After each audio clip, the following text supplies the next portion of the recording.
주님 앞에 사는 삶. 주님 앞에 사는 삶.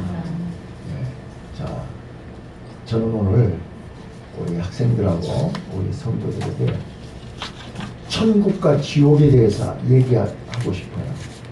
자, 여러분들이 천국과 지옥 얘기하면 그건 죽어서 가는 곳, 죽어봐야 아는 것, 살아서는 전혀 모르는 것, 예수쟁이들만 하는 말, 뭐 이렇게 생각하실 수 있어요.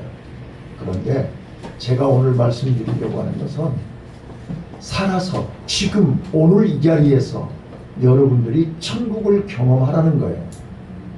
천국은 죽어서 가는 것이 아니라 오늘 지금 이 자리에서 경험하는 것이 천국이에요. 지옥이 죽어서 가는 곳이 아니라 살아있는데 지옥처럼 사는 사람들이 있어요. 살아있으나 돈도 가지고 있고 건강하고 세상 것 다 가지고 있는데 지옥에 사는 사람이 있어요. 오늘 그걸 설명하려고 해요. 자, 우리가 지금까지 살아오면서 가장 힘들고 어려운 것, 가장 무섭고 두려운 것이 뭐예요? 우리는 이 죽음이라고 하는, 죽음은 예고편이 없어요. 죽음은 예고가 없어요. 갑자기 다가오는 것이 죽음이에요. 그래서 우리는 한 치 앞도 모르고 내일 일을 모르는 거예요. 자, 우리는 죽음 앞에 설 때 내 삶이 그대로 드러나는 거예요. 자, 오늘 이 땅에서 천국으로 살아야 죽어도 천국 갑니다. 이 땅에서 지옥처럼 살면 그 사람은 죽어도 지옥 가는 거예요. 그래서 오늘 나와 여러분이 살아있는 동안에 천국의 삶을 살라고 오늘 이 자리에 이 설교를 듣게 하시는 겁니다. 네, 그러니까 봐보세요. 운동선수가 하루아침에 기록이 나오는 게 아니란 말이에요. 꾸준히 운동을 하고 기록을 경신해야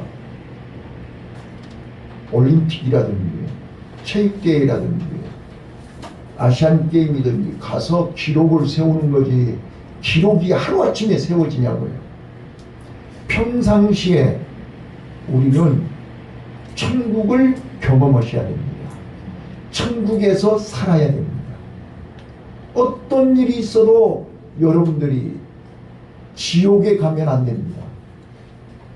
자, 천국은 하나님과 함께 할 때 그 자리가 천국입니다. 아멘. 주님 주님 앞에 살 때 거기가 천국입니다. 자, 여러분, 베드로는 갈릴리 바다에서 잔뼈가 굵은 어부입니다. 그래서 타의 추종을 불허할 정도로 갈릴리 바다에서 고기 잡는 데 전문가가 베드로입니다. 근데 베드로가 밤새 그물질을 했지만 어찌된 영문인지 고기를 잡지 못했습니다. 자존심 상하고 피곤하고 힘들고 너무너무 고통스러운 순간이었습니다. 빈 그물을 들고 집에 돌아가기가 얼굴이 부끄러울 정도로 힘들었습니다. 이때 예수님이 찾아오셨습니다. 예수님은 어부도 아니고 갈릴리 출신도 아니에요. 그런데 그 예수가 베드로에게 찾아와서, 베드로야, 너 고기 많이 잡았냐? 한 마리도 못 잡았습니다. 그러면 저 깊은 데 가서 그물을 내려라. 예수님 말씀에 순종하고 믿져봐야 본전이니까 그물을 내렸어요. 그런데 조금 전까지 고기가 한 마리도 안 잡혔는데 예수님 말씀을 순종하고 가서 그물을 내렸는데 두 배가 가라앉을 정도로 고기를 많이 잡았다. 그래서 베드로는 충격을 받고 배와 그물을 버려두고 예수님을 따르기로 작정을 하고 예수님을 따랐습니다. 그래서 예수님은 베드로를 향하여 이제 너는 고기를 잡는 어부가 아니라 사람을 낚는 어부되게 하리라. 그래서 베드로는 예수님의 수제자가 되어 예수님을 따랐습니다. 그런데 어느 날 또 갈릴리 바다에서 밤에 예수님이 무리를 걸어오셨습니다. 베드로가 깜짝 놀라서 예수님, 나도 무리를 걷게 해주세요. 여러분, 그랬더니 예수님이 그래, 너도 무리를 걸어라. 예수님 말씀에 순종하고 아무 보조장비 없이 베드로는 무리를 걸었습니다. 예수님을 바라보고 예수님과 함께 할 때 그는 무리를 걸었습니다. 이거는 단순 사건이 아닙니다. 베드로 생애에 전무후무한 사건입니다. 왜 제가 이 얘기를 하냐? 오늘 나와 여러분도 베드로처럼 예수님을 바라보고 예수님과 함께 예수님 말씀에 순종하면 우리도 무리를 걸을 수 있다. 그러니까 한강에 가서 걸어간다. 그런 쓸데없는 소리 하지 마시고, 베드로는 예수님을 바라보고 예수님 말씀에 순종하면서 무리를 걸었다는 거예요. 그런데 풍랑이 치는 순간 예수님을 바라보는 눈이 풍랑을 바라보고 두려워서 무서워서 겁이 나서 예수님 시선을 놓치고 예수님을 바라보던 눈이 풍랑을 바라보는 순간 물에 빠져버렸다. 그래서 베드로가 물에 빠져서 예수님 살려주세요. 예수님 나 좀 도와주세요. 예수님 나 죽어요. 살려달라고 아우성칠 때 예수님이 즉시 손을 내밀어서 물에 빠져 죽어가는 베드로를 건져냈어요. 근데 그때 예수님이 베드로에게 하시는 말, 믿음이 적은 자여, 믿음이 적은 자여 어찌하여 의심하느냐. 지금 이 내용이 제가 안수받은 날 안수받은 기념 액자에 있는 내용입니다. 믿음이 적은 자여 어찌하여 의심하느냐. 여러분, 풍랑을 바라보는 순간, 두려움이 오는 순간 우리는 예수님을 바라보는 시선을 놓쳐요. 예수님을 바라보지 않아요. 문제를 바라봐요. 사건을 바라봐요. 세상을 바라보는 순간 우리는 물에 빠져버린다. 물에 빠져서 살려달라고 아우성치는 베드로를 향하여 예수님이 말씀하는 거예요. 왜 물에 빠졌냐? 묻지 않아요. 믿음이 적은 자여 왜 의심하느냐. 오늘 우리는 이제 9월을 시작하고 오늘 두 번째 받는 주일이에요. 다음 주는 이제 추석 명절이어 가지고 다음 주일은 주일 낮 예배만 드릴 거예요. 자, 그런데 우리가 하나님 앞에 예배하러 와가지고 우리는 자꾸 문제를 바라봐요. 사람을 바라봐요. 사건을 바라봐요. 그러면 우리는 빠져버려요. 문제 속에 빠져버려요.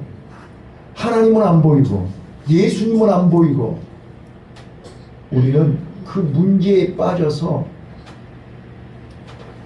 조금 전까지 무리를 걸었던 그 믿음 좋다고 큰소리치고 나도 이런 기적을 경험했다고 간증하고 나도 이렇게 예수님처럼 놀라운 은혜를 경험했다고 자랑했던 사람들이 문제 속에 빠져서 허부적거리면서 죽겠다고 아우성치는 그 주인공이 나 아닌가요? 오늘 우리 주님 앞에 서시기를 바라요. 자, 저는 오늘 이 베드로 같은 나와 여러분, 그런데 그런 베드로가 계속해서 성경에 보시면 예수님, 원래 베드로 이름이 시몬이지요. 베드로 이름이 시몬이에요. 시몬은 갈대라는 뜻이에요. 갈대라는 말은 바람 부면 부는 대로 흔들리는 것이 갈대지요. 그런데 예수님이 갈대 같은 시몬을 베드로라, 베드로라는 말은 반석이라는 뜻이고, 반석이라는 것은 요동하지 않고 흔들리지 않고 견고한 것이 반석이에요. 그래서 지금까지는 우리가 갈대처럼 문제 앞에 사람 앞에 자주 흔들리고 넘어졌지만, 이제 베드로처럼 흔들리지 말고 요동하지 말고 견고하라는 거예요. 그래서 이름을 베드로라 이름을 바꿔주신 거예요. 근데 베드로의 삶, 베드로의 생애를 보면 베드로는 문제만 생기면, 사건만 생기면 그는 또 흔들리더라고요. 예수님 십자가 앞두고 겟세마네 동산에서 밤새 기도할 때 그들은 졸고 있다가 가룟 유다가 병정들을 데리고 예수님을 체포하러 갈 때 베드로는 말고의 귀를 잘라버렸죠. 그리고 가야바들에서 예수님 신문 받을 때, 고문 받을 때 베드로는 예수님 모른다고 3번 부인했지요. 한번 봐보세요. 베드로는 여전히 끊임없이 흔들리고 넘어졌어요. 그랬던 베드로가 부활하신 예수님을 만나고 나서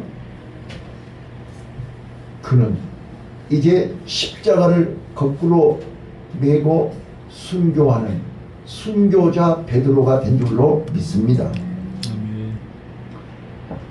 저는 우리가 오늘 여기까지 오는 가정 속에, 가정에서, 직장에서, 또 학교에서 크고 작은 문제 앞에서 우리는 늘 두려워하고 무서워하고 흔들릴 때가 많아요. 그래서 오늘 사도 바울은 로마서 14장 6절로 12절에 이렇게 3가지를 요구하고 있어요. 두려워하지 않고 무서워하지 않고 겁내지 않고 흔들리지 않으려면 우리는 3가지를 기억하라는 거예요. 에스더 기억나시죠? 에스더 포로로 끌려가서 그가 왕후가 돼가지고 하만이라고 하는 사람의 국무총리의 괴략에 의해서 유대인들이 다 죽을 수밖에 없는 그런 억울한 최악의 상황에 직면해 있을 때 모르드게가 에스더에게 찾아가서 왕에게 좀 얘기 좀 해라. 왕이 부르지 않고 왕에게 찾아가면 죽습니다. 이때 모르드게가 에스더에게 이렇게 얘기합니다. 하나님은 다른 사람을 통해서 다른 방법으로 우리를 구해줄 것이요, 만약에 당신이 이때 잠잠하면 하나님이 다른 방법으로 우리를 구해주실 것이다. 그러나 너와 내 집은 망하리라. 오늘 하나님은 나와 여러분을 향한 특별한 계획이 있으심을 믿으시기를 바라요. 자, 우리가 하나님의 은혜 안에 있을 때 우리는 안전합니다. 그래서 모르드게가 에스더에게 당신이 왕후가 된 것은 이때를 위함이라, 그 말에 충격을 받고 에스더가 나를 위해서 기도해 주세요.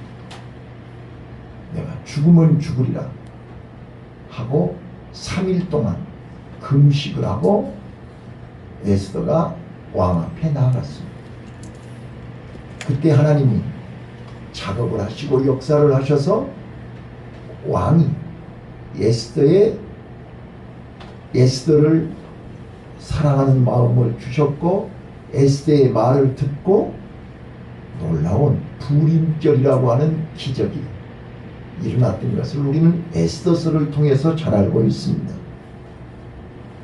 오늘 우리는 어떤 상황, 어떤 환경, 어떤 조건 속에 있다 할지라도 우리는 나를 향하신 하나님의 계획이 있음을 발견하시기를 바랍니다. 아멘. 그 문제 속에서 하나님이 살아계심을, 하나님의 능력을, 하나님의 역사하심을 우리는 깨닫고 발견해야 됩니다. 그런데 우리는 그 문제 속에 파묻혀가지고 그 문제 속에 빠져버리면 우리는 죽는 것입니다. 베드로가 예수님을 바라보고, 아니 베드로가 무슨 초등학생도 아니고 유치원생도 아니고 갈릴리 바다에서 잔뼈가 굵은 사람이 아무 보조장비도 없이 무리를 걷는다는 게 그게 애들 장난하는 것입니까? 아무나 할 수 있는 것입니까? 예수님 안에 있으면, 예수님이 허락하시면, 예수님 말씀대로 순종하면 무리를 걷는다는 것을 알고 있다고 말해요. 그래서 예수님 나도 무리를 걷게 해주세요. 예, 예수님이 지금 무리를 걷고 있잖아요. 지금 생뚱맞게 무리를 걷게 해달라는 게 아니라 예수님이 지금 무리를 걷고 오고 계시기 때문에 예수님 나도 무리를 걷게 해주세요. 나도 예수님처럼 하나님의 능력을 경험하기 원합니다. 나도 예수님처럼 하나님의 능력을 힘입기 원합니다. 나 좀 도와주세요. 그때 예수님이 너도 무리를 걸으라 허락하셨단 말이에요. 예수님이 말씀하셨단 말이에요. 그래서 베드로는 주저하지 않고 바로 즉시 순종을 했더니 베드로도 무리를 걸었다는 거예요. 예수님 베드로 생애에 전무후무한 기적을 체험한 거예요. 그 기적을 체험했던 그 베드로가 풍랑을 보고 빠져버렸어요. 풍랑을 보고 넘어져 버렸어요.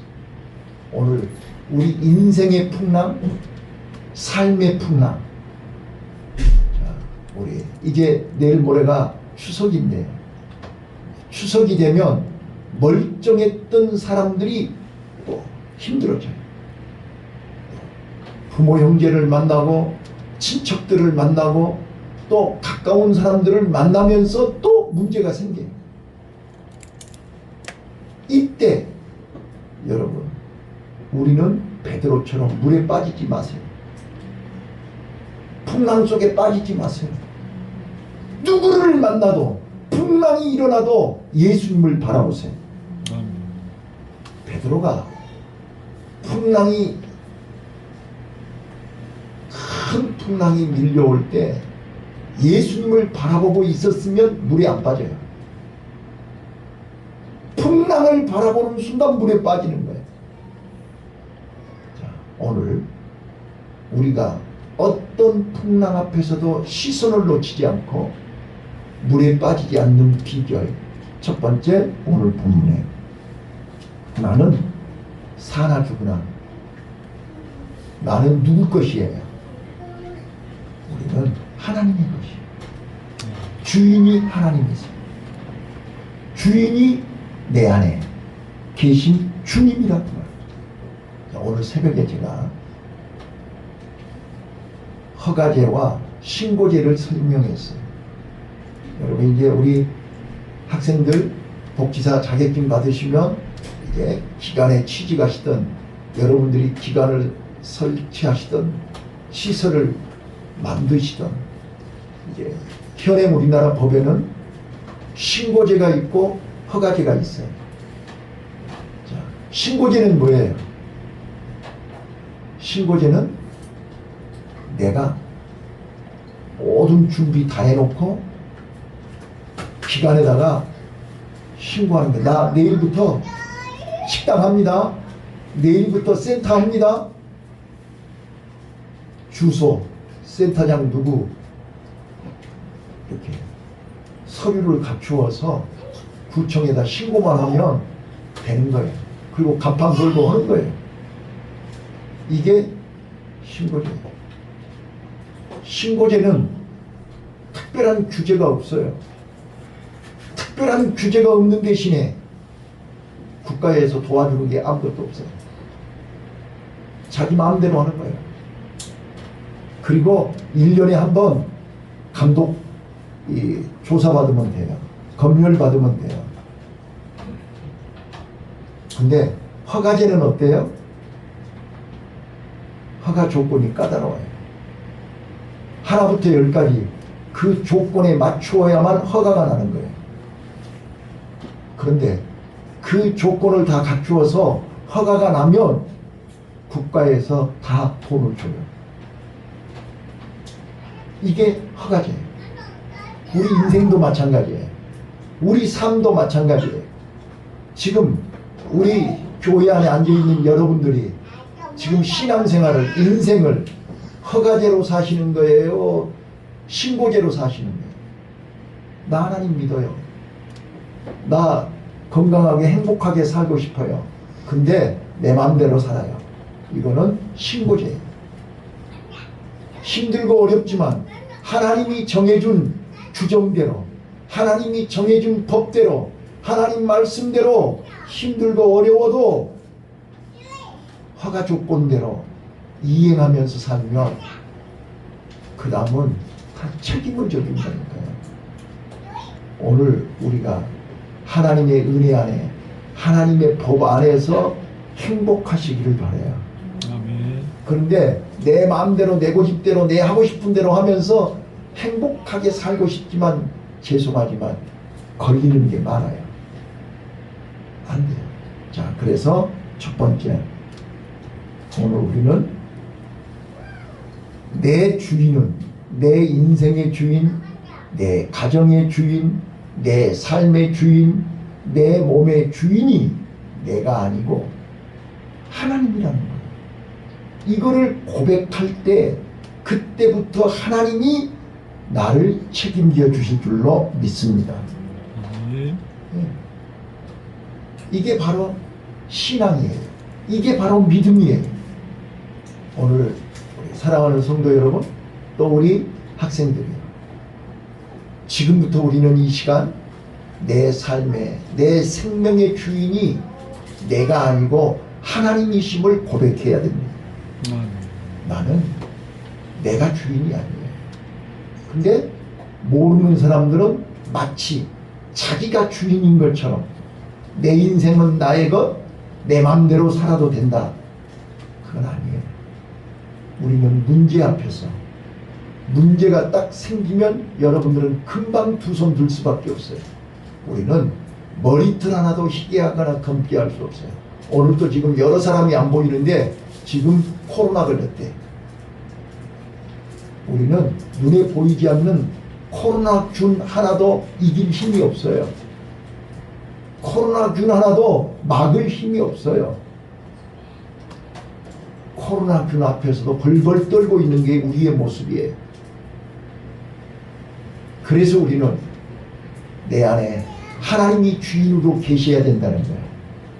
하나님이 내 안에 계실 때 하나님 말씀에 순종하고 하나님을 바라보고 하나님을 의지하고 하나님 말씀에 순종할 때 베드로가 물 위를 걸어가듯이 우리는 세상 그 어떤 문제를 걸어갈 수 있어요.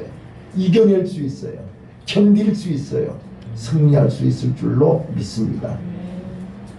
그 다음 두 번째요. 두 번째. 8절에 보시면 이제 우리는 주인이 바뀌었으니, 지금까지는 내가 주인인 줄 알고 내 맘대로 살았는데 이제 내 주인이 내가 아니고 하나님이심을 알면 에스더가 그랬듯이 죽으면 죽으리라. 이제 나는 물에 빠지는 한이 있더라도 예수님만 바라보고 물 위를 걸으리라. 이렇게 결단을 하셔야 돼요. 네, 오늘 이 시간 여러분들 마음속에 이제는 내 고집대로 내 마음대로 사는 것이 아니라 하나님 말씀대로, 조금 전에 말씀드렸던 것처럼 허가제는 내 마음대로 장사 못해요. 내 마음대로 사업 못해요. 내 마음대로 살 수 없어요. 법대로 살아야 돼요. 규정대로 살아야 돼요. 규정대로 해야 허가를 받는 거예요. 그리고 허가 받고 끝난 게 아니에요. 수시로 감사를 받아야 돼요. 규정대로 했는지 안 했는지 확인받아야 돼요. 이게 우리는 하나님 은혜 안에서 행복하게 사는 비결이에요. 그래서 나와 여러분들이 이제로부터 남은 인생 내 고집대로 내 마음대로 사는 것이 아니라 하나님의 말씀, 하나님의 은혜 안에서 하나님이 정해주신 말씀대로 살리라. 그래서 에스더가 죽으면 죽으리라고 결단할 때 하나님의 놀라운 기적이 일어난 줄로 믿습니다. 아멘. 오늘 이 말씀을 들으면서 여러분, 나도 이제 남은 인생 하나님의 은혜 안에 살리라. 하나님의 은혜 안에서 살고 죽고 하나님의 뜻대로 살리라.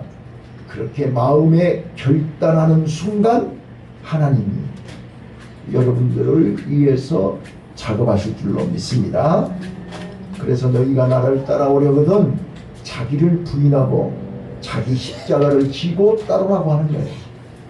그래서 우리는 지금부터 자기를 부인하고 하나님 말씀대로 순종하며 하나님의 인도를 받는 삶을 사시길 바라요. 이게 바로 천국이라는 거예요. 아멘. 여러분, 지옥이 뭐가 지옥인지 아세요? 하나님이 없는 게 지옥이요. 봐보세요. 지옥은 빛이 없어요. 캄캄해요. 어두워요. 여러분 마음이 지금 어두우신가요? 여러분 마음은 지금 지옥이에요. 빛이 없으니까 지옥이라니까요.